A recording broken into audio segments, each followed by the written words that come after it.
And I stand here alone with my head in my hands. Been gone so long, I can't remember where I've been.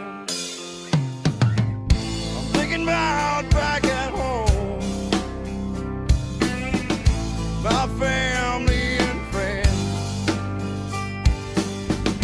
My brothers don't know that I'm there till the end. It's one thing that we all know. It's one thing we all know. No man's left behind. You'll see me once, you'll see me twice. I fight alongside my brothers.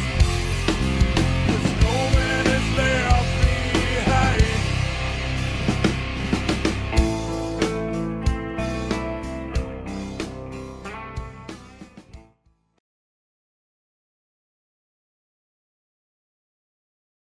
How do you cope? What helps you?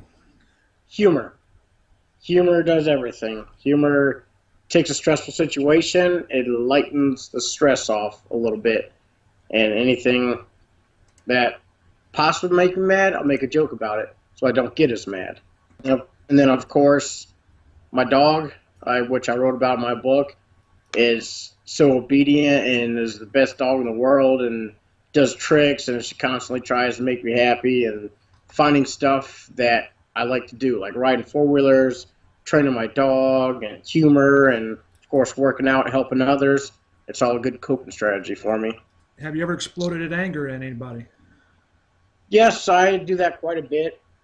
It's more like crying over spilt milk, where one little thing that happens, it's like instant explosion because I don't agree with it.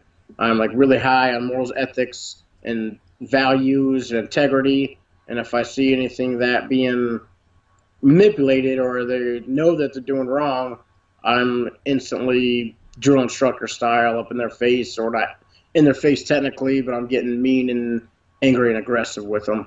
Do you have an insomnia or any kind of sleep issues? I have if I wake up from a nightmare, which with my traumatic brain injury, I can't really remember the dream, but I'll wake up feeling like my heart's about to explode because it's beating so hard and fast, and then it'll keep me up the rest of the day, rest of the night. But falling asleep, it can be a problem sometimes, but then once I'm asleep, it's like I'm in a coma again. I sleep solid, and I don't remember. Nothing can wake me up except a nightmare or something, and I feel like I sleep pretty good every night, minus every once in a while a nightmare or something. Do you have any flashbacks, and is it the same dream or the same incident? Well, the dreams, with my traumatic brain injury, I have short-term memory loss, so therefore the dreams don't stick with my brain that long. But the flashbacks, I really don't have like visual flashbacks or sight, smell, hearing flashbacks. It's more mental flashbacks, like if I tell someone not to do something, and they do it away, and they do it anyway, and they get hurt or get a ticket or something bad comes about it, I flip out because that's small mistakes get people killed. Dumb mistakes get people killed. And then I've had not a flashback when there's a couple of people thinking it's funny to light a firecracker and scare everybody because no one's noticing it. And then after they do that, I'll look at them, and they got that little grin on their face, like think it's hilarious. And I flipped out and tried to kill everybody and break everything in my way because it's just more of they just don't know. They will never, ever have to be in them shoes where they got bullets whizzing by their head, or they got people shooting out of an alley at them, not knowing where it's coming from, or random bombs going off. But a lot of civilians out there just think it's hilarious to joke around about, especially knowing they have someone who just got blown up right in the crowd with them, and they're going to still do that and think it's funny. Yeah. Unfortunately, they never know, and Yeah. I'm glad they don't. But damn, does it hurt? Do you ever get emotionally numb? Yes, my life is pretty much all emotional numbness. Everybody looks like I'm being heartless because I can't just find myself to break down and get depressed or get super excited about something. It just kind of goes in my brain and spins around and leaves. It's like, oh, that's cool. Or when people die or friends die or bad things happen, it's like I can't feel bad and I don't like it because then everybody thinks I'm just a heartless fool and don't care for anything in the world. It's just me reacting. As you said earlier, it's like I'm just me reacting from the bad thing that's happened before. It's just all going to be coming out with me now. Right. Can you give me an example of your hypervigilance? Hypervigilance, more it's anywhere I go, any bar, any restaurant, any big crowd. I stare at everybody, or I glance at everybody. I look for vibes, I look for signs, I look for anything by the way they look at me or the way they're looking around, the way they're acting. If they're on the more confrontational look, or if they're just people watching or anything. So if something does happen, I'll know the first person to go to.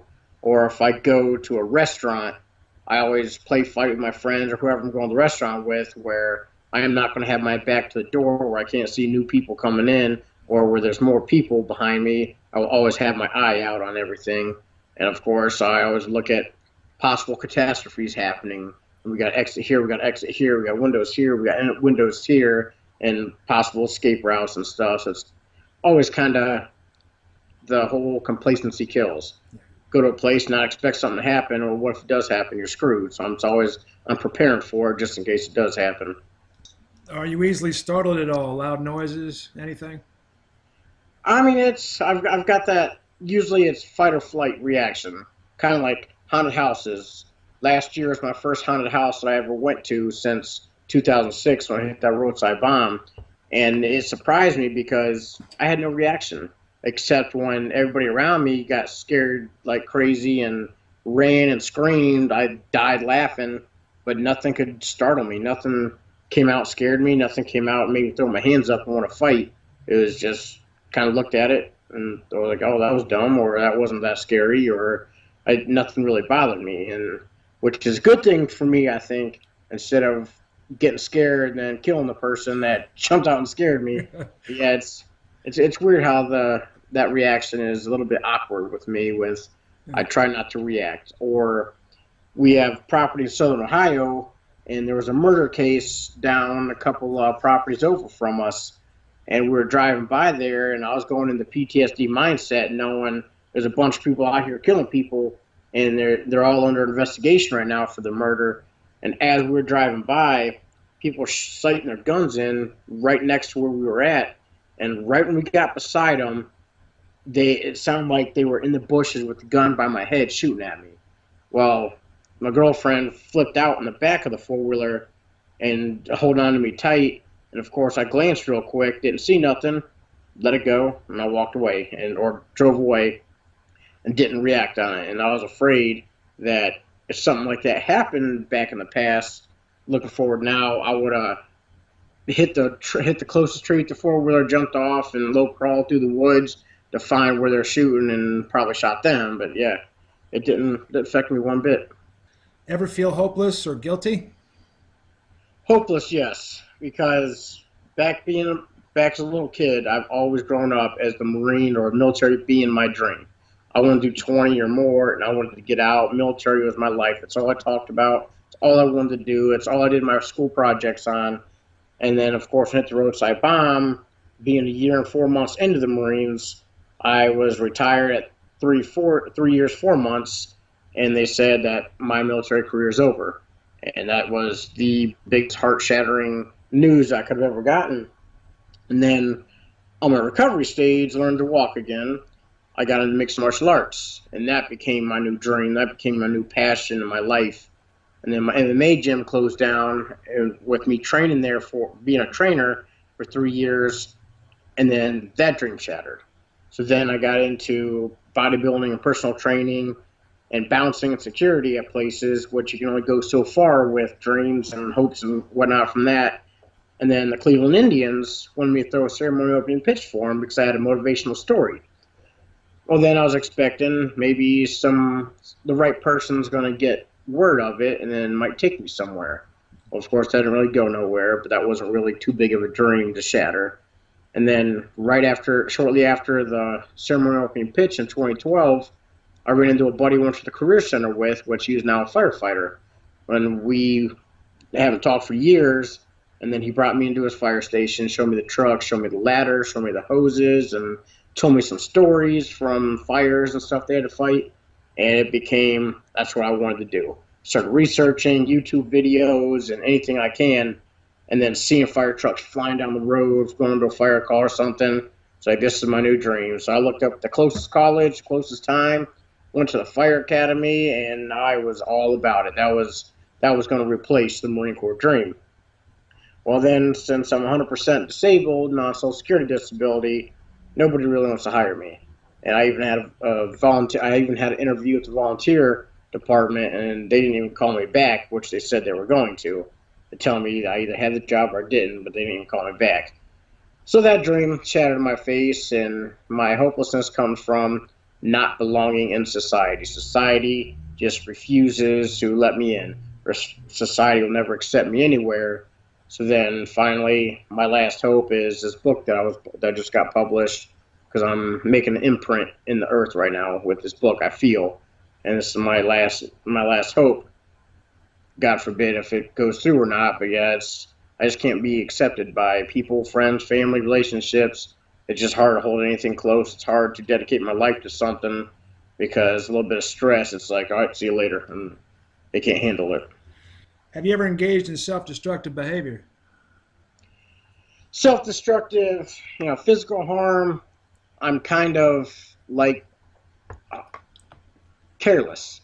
Like, I'll do crazy stuff on the four-wheeler. I'll see a bunch of people fighting. I'm like, watch this. I'll go scare everybody. So I'll go jump up, start pushing people around, breaking up fights. Like, I don't care to have pain brought at me because I'm careless.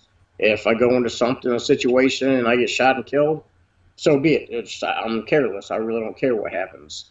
And that's more of the hopelessness feeling where, well, it's probably better off if I'm not here anyways, because no one's going to ever accept me to begin with. And then alcohol. When I first got medically retired from the Marines, I kind of found myself at a bar every day, all night, eating fast food every meal. I just didn't care for life, and I was letting alcohol run me down in a nasty diet. And that's where mixed martial arts finally came in and turned my life 180 degrees around and started fixing me. Excellent. All right. How do your symptoms affect those around you? Family, relationships, etc.? Yes, family can't stay close to me. I, of course, are always going to be there. I love my family to death. They love me to death. But they can only handle me for a day or two straight without taking a break from me. So family kind of avoids having more of a couple-day vacation together or being around me for too long. I don't have any super close friends that are over every day or ever always hanging out with me. I got a wide variety of acquaintances, which I call normal friends, and there's close friends, best friends. But I don't have any close friends, best friends, because anger and aggression with morals, values, and integrity. And that's only so much I can do in relationships. Of course, you can see it doing a damper on relationships because that's not exactly how you're supposed to act in a relationship. It's like a drill instructor 24/7, where if we get a little pissy argument or something, it's straight rage and aggression to win the argument or get them to go my way or something like that. And it's hard for me to hold a relationship as well with a girlfriend, yet alone friends and family, and find myself alone a lot, quite often. What do you personally think will help solve most of the issues around PTSD? Coping strategies. Like me, I'd use humor, use my dog, I use my interests and likes, things that take my mind away from stresses of life or society. Me dealing with society is a horrible war.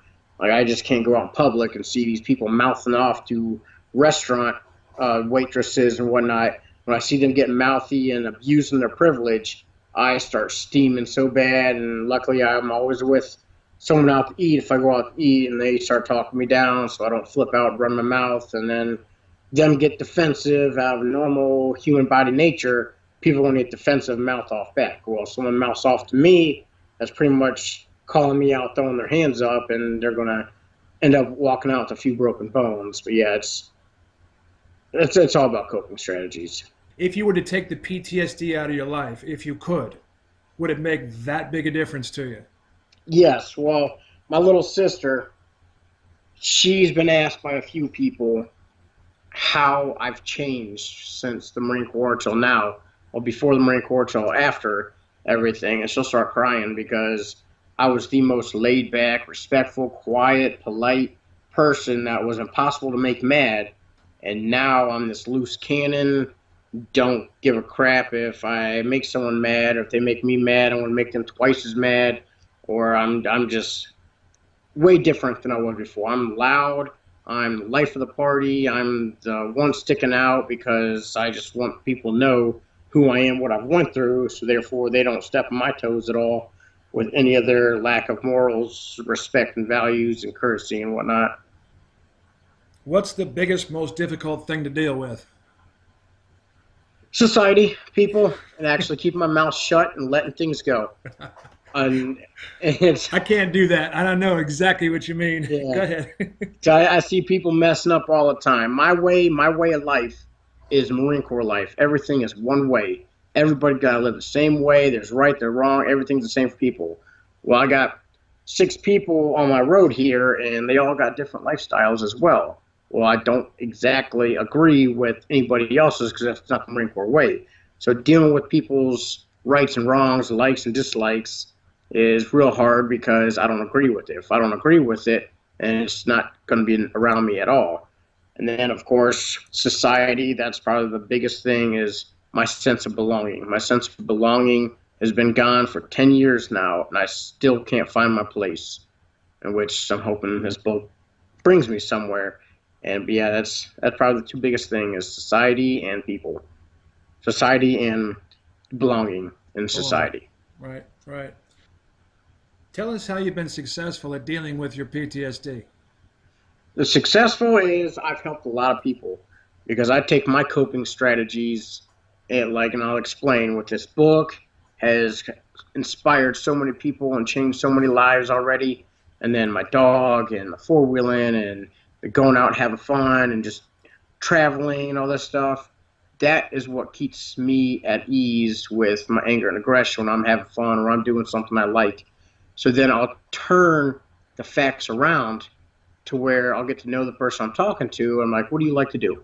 You like to play video games. All right, well, go find a video game that you get lost in mentally, and before you know it, you're going to realize I'm numb to the world when I'm playing my video games. So I suggest coping strategies for them based on their values of what they like and whatnot.